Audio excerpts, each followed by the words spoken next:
Bismillahirrahmanirrahim. Assalamualaikum warahmatullahi wabarakatuh. Pada kesempatan kali ini kita akan membahas mengenai filosofi K3. Ini merupakan pertemuan kedua pada kuliah K3. Oke, kita mulai.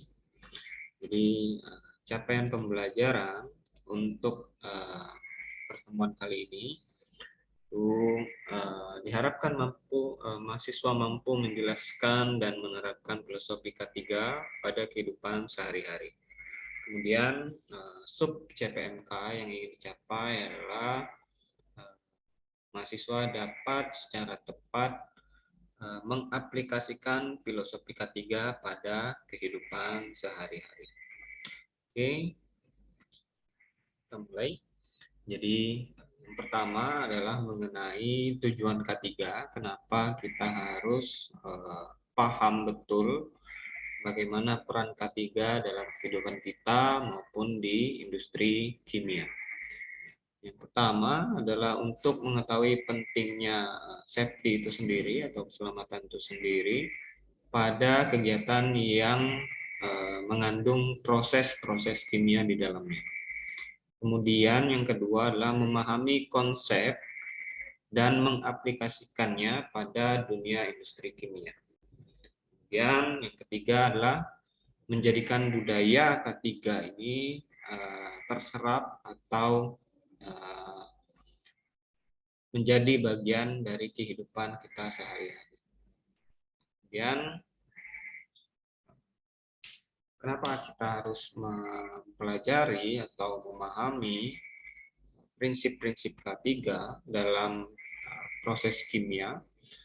Yang pertama, dikarenakan adanya pertumbuhan ekonomi ya, dari hasil perkembangan teknologi. Jadi teknologi ini semakin hari, ya, semakin tahun, semakin berjalannya waktu, teknologi ini akan terus bertambah atau akan terus semakin berkembang.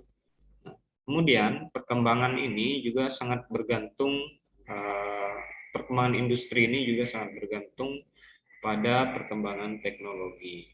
Ya, jadi semakin canggih teknologinya, industrinya juga akan semakin berkembang. Kemudian khusus untuk industri kimia yang memasuki era yang membutuhkan proses yang lebih rumit dan kompleks. Contohnya itu adalah ada yang diperlukannya tekanan yang lebih tinggi dalam proses suatu bahan, kemudian pemakaian bahan kimia yang lebih reaktif, ya, reagen-reagennya, kemudian pemakaian suhu atau temperatur yang lebih tinggi. Di mana proses-proses ini tentu saja nantinya akan menghasilkan pengaplikasian K3 atau kesehatan dan keselamatan kerja yang lebih rumit. Karena prosesnya ya tidak lagi sederhana, tidak menggunakan bahan yang sederhana, yang bisa menimbulkan hazard atau bahaya. Ya, untuk itu, para pelaku di bidang proses kimia ini membutuhkan pemahaman yang lebih tentang K3 di masa mendatang. Inilah tantangan kita sebagai engineer di bidang teknik kimia, ya, di masa yang akan mendatang. Ada satu quote ya dari Fawcett, ya, to know is survive and to ignore fundamental understanding of safety. Ya, maksudnya dengan mengetahui, ya, kita itu bisa survive atau bertahan di dalam industri kimia, ya, terlebih understanding atau pemahaman tentang safety-nya. Jadi safety ini sangat dibutuhkan supaya kita bisa proses yang kita lakukan itu bisa bertahan pada masa sekarang. Kemudian ada beberapa alasan ya kenapa juga kita harus memahami proses fundamental K3 dalam proses-proses kimia. Salah satunya itu adalah industrialisasi. Ya, dengan adanya industrialisasi ini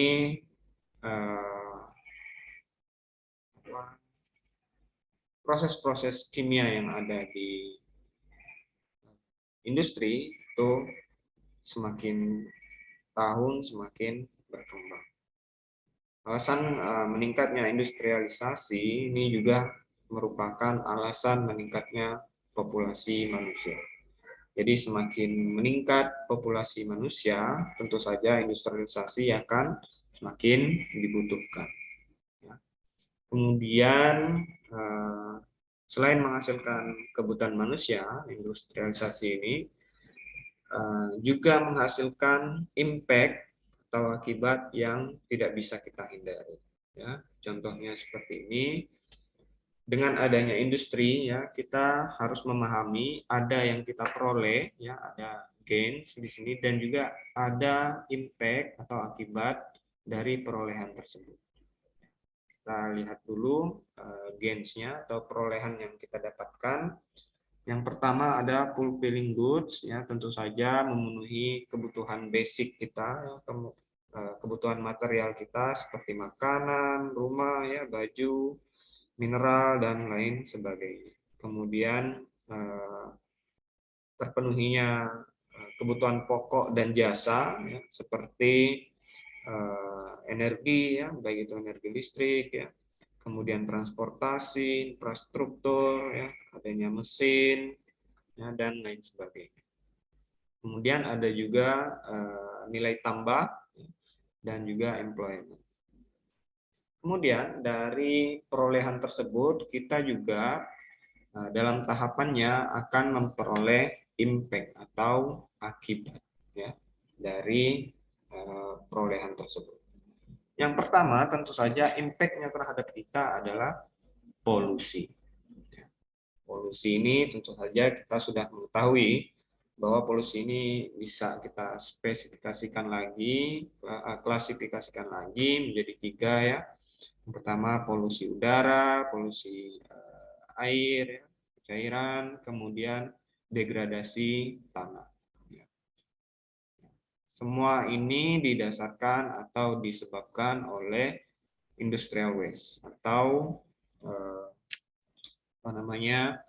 limbah industri, ya. Kemudian impact-nya itu tidak hanya polusi, tapi juga menimbulkan hazard. Hazard ini seperti kita ketahui adalah bahaya. Bahaya akan apa, ya? Bahaya itu kita bagi lagi menjadi beberapa macam, ya. Yang pertama bahaya akan kebakaran atau fire, ledakan, ya. Kemudian korosi elektrik, ya, bahaya mekanik, ya, ada toxic release juga, ya.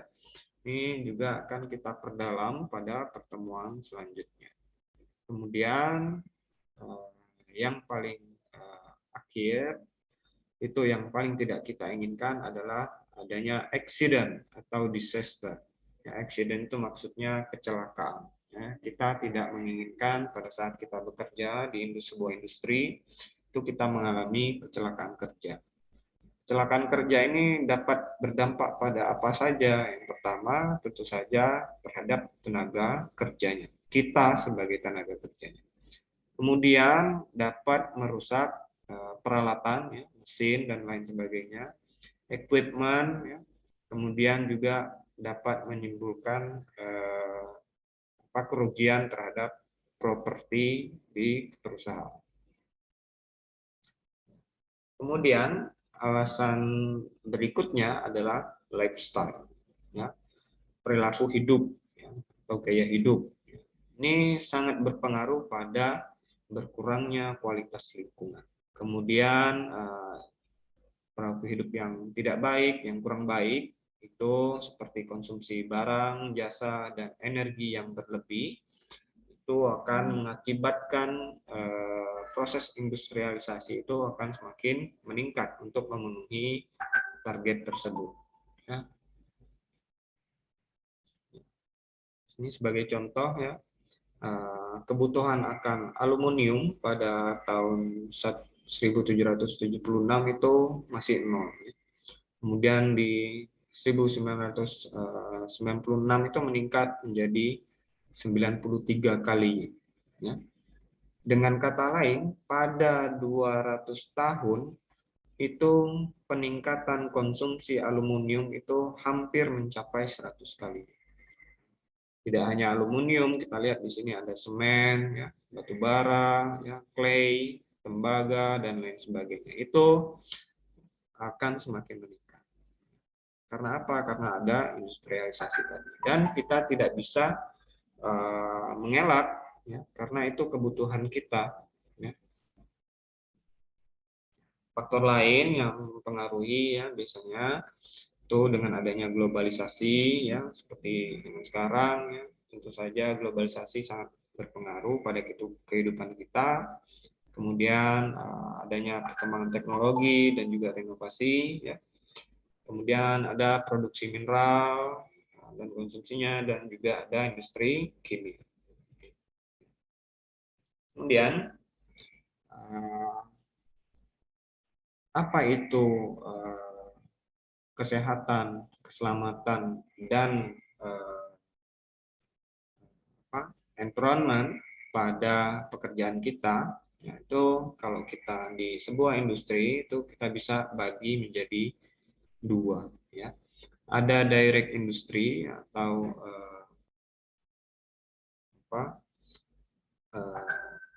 damage terhadap industri langsung, secara langsung, ya, seperti pada pertambangan. Ya, tentu saja damage-nya akan langsung berdampak pada environment. Ya, seperti adanya perubahan tanah, ya, perubahan air, udara, kemudian adanya waste atau limbah yang digenerasi, dan lain sebagainya.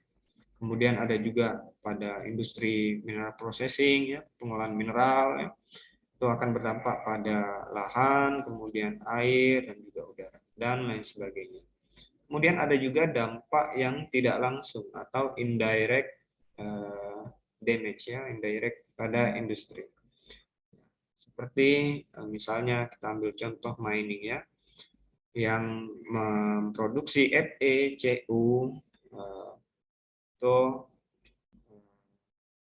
akan menimbulkan environment damage yang tidak langsung. Kemudian contohnya juga pada pertambangan kol, batu bara, petroleum, dan juga uranium, ya. Ini damage tidak langsungnya bisa menimbulkan yang pertama ada global issue, ya, permasalahan global seperti kita ketahui bahwa kol, petrol, dan uranium ini digunakan untuk energi, ya, generasi atau pembangkit energi. Tentu saja ada ketakutan global, ya, terhadap pemakaian berlebih dari kol, petroleum, dan uranium. Ya, seperti contohnya hujan asam, ya, dan lain sebagainya.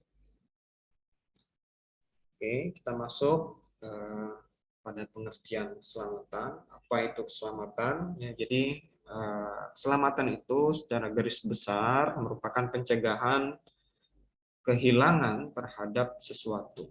Ya. Jadi keselamatan itu merupakan aktivitas pencegahan. Kemudian di dalamnya termasuk, ya, identifikasi bahaya atau hazard identification, kemudian evaluasi teknik terhadap proses kimia, kemudian ada pengembangan fitur keteknikan untuk mencegah kehilangan. Bedanya apa antara safety, hazard, dan risk? Jadi kalau safety itu adalah tindakan pencegahan pada penggunaan teknologi, ya, untuk identifikasi hazard dari pabrik kimia dan eliminasinya sebelum kejadian buruk terjadi. Jadi tindakan preventif atau pencegahan sebelum kecelakaan kerja itu terjadi. Kemudian hazard. Hazard itu bisa didefinisikan sebagai kondisi, baik itu kimia atau fisika, yang memiliki potensi untuk menyebabkan kerusakan terhadap manusia, properti atau barang, dan lingkungannya. Contohnya apa? Ya, contohnya ada kabel yang terkelupas, ya, kan ini termasuk kondisi yang berbahaya. Kemudian gelas kimia yang retak. Kemudian resiko itu adalah sebuah pengukuran injury atau apa ya, injury itu ya kejadian yang fatal ya yang dialami manusia. Kemudian ada juga kerusakan lingkungan atau kehilangan dalam segi ekonomi yang terjadi secara tidak sengaja. Jadi risiko itu adalah suatu kondisi di mana kita sudah mengetahui ada hazard pada tempat tersebut, tapi kita tetap melakukan proses dengan adanya perhitungan akan injury. Ya. Kemudian, bagaimana program untuk menjalankan safety atau program safety? Ya. Itu diperlukan beberapa faktor. Yang pertama, adanya sebuah sistem. Sistem ini diperuntukkan untuk memanage proses ya, supaya sebuah proses tersebut bisa berjalan dengan aman. Kemudian adanya attitude atau perilaku budaya K3 yang diterapkan sehari-hari. Kemudian adanya fundamental ya. Fundamental ini merupakan pemahaman terhadap budaya K3. Kemudian ada pengalaman atau experience, kemudian ada time ya, waktu untuk memperbaiki hazard atau bahaya, kemudian you ini maksudnya untuk mewujudkan semua faktor di atasnya itu butuh konsistensi dari para pekerjanya itu sendiri atau kita sebagai orang yang bekerja pada sebuah industri tersebut. Ya, kalau kita singkat ini sistem attitude, fundamental experience, time, and you itu kita singkat sebagai safety. Ya, kata depannya itu kita ambil menjadi safety. Ya, ini gambaran ya. Jadi ini tadi safety, kemudian gambar di sebelah kanan ini menggambarkan bagaimana kedalaman analisis ya, yang diperlukan pada sebuah proses ya. Jadi kedalaman analisis itu diperlukan sangat dalam untuk menganalisis kultur sebuah organisasi. Kemudian naik ke atasnya lagi ada untuk memanajemen sistem. Kemudian naik ke atas lagi yang lebih ringan adalah untuk mengontrol sebuah proses atau proses kontrol. Kemudian ada task control ya dan human error. Jadi analisis yang paling mudah dilakukan itu adalah mengenai human error dan juga equipment failure. Artinya kesalahan-kesalahan manusia dan juga adanya failure atau kegagalan dalam equipment. Kemudian kalau kita berbicara mengenai proses kimia, kita bisa bagi kecelakaan kerjanya itu, penyebab kecelakaan kerjanya itu menjadi 3. Yang pertama disebabkan oleh api ya, fire. Di sini kita bisa lihat tabelnya, ini ada probabilitas terjadinya, kemudian potensial fatality-nya.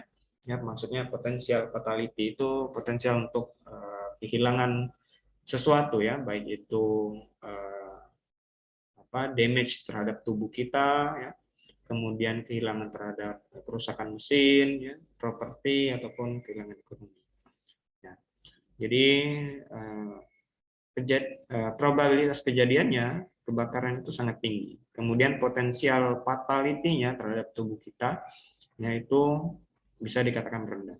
Kemudian potensi untuk kehilangan ekonomi itu ya intermediate ya tengah-tengah. Kemudian ada explosion atau ledakan. Probabilitas kejadiannya itu menengah atau intermediate. Potensi menyebabkan fatality-nya itu juga intermediate. Kemudian potensi untuk kehilangan ekonominya itu dia sangat tinggi, high ya. Kemudian ada toxic release ya, atau pelepasan bahan toksik. Ya, probabilitas terjadinya itu sebenarnya rendah, tapi potensi untuk damage terhadap tubuh kita itu sangat tinggi. Ya. Kalau kita lihat di sini ya, 31%-nya itu disebabkan oleh kebakaran atau api, kemudian 30%-nya disebabkan oleh apa namanya explosion, ledakan, kemudian ada juga 36% yaitu disebabkan oleh faktor cloud explosion. Klasifikasi hazard ya, itu bisa kita klasifikasikan menjadi dua ya. Yang pertama yang man-made atau yang dibuat oleh manusia, ada yang bersifat natural atau alami. Kita review dulu yang man-made ya. Yang dibuat manusia, ya itu bisa berupa kimia, mekanik, dan juga fisikal. Contohnya misal hazard electrical, ya. Kemudian ada hazard yang disebabkan oleh reaksi kimia, kemudian ada hazard yang disebabkan oleh kebakaran, ya. Kemudian ledakan, ya. Kemudian ada hazard hardware, ya, mekanik, alat-alat yang bergerak, ya. Kemudian ada bahaya terhadap korosi dan lain sebagainya. Kemudian ada disaster, natural disaster atau kejadian alami seperti banjir, ya, kebakaran hutan, kemudian gempa bumi, apa namanya, ledakan gunung berapi, epidemik, ya, pandemi, kemudian windstorm, ya, badai, dan lain sebagainya. Kemudian apa sebenarnya yang tujuan apa sebenarnya yang ingin kita capai dalam menerapkan K3 dalam kehidupan kita sehari-hari? Tentu saja tujuan kita adalah zero. Zero maksudnya zero apa? Ya, zero injury, kemudian zero incident, zero waste, zero emission, dan zero illness. Maksudnya tidak ada kejadian yang menyebabkan injury, ya, atau fatality terhadap tubuh kita. Tidak ada kejadian kecelakaan kerja. Tidak ada limbah yang dihasilkan pada proses kerja. Tidak ada emisi, ya, atau polusi yang dihasilkan. Kemudian tidak ada illness atau kesakitan dalam menjalankan proses kerja. Mungkin itu saja untuk pertemuan kedua ini. Kita lanjutkan lagi nanti pada pertemuan-pertemuan selanjutnya. Ya, apabila ada yang tidak jelas bisa ditanyakan langsung. Ya. Saya akhiri. Terima kasih. Alhamdulillahirobbilalamin. Assalamualaikum warahmatullahi wabarakatuh.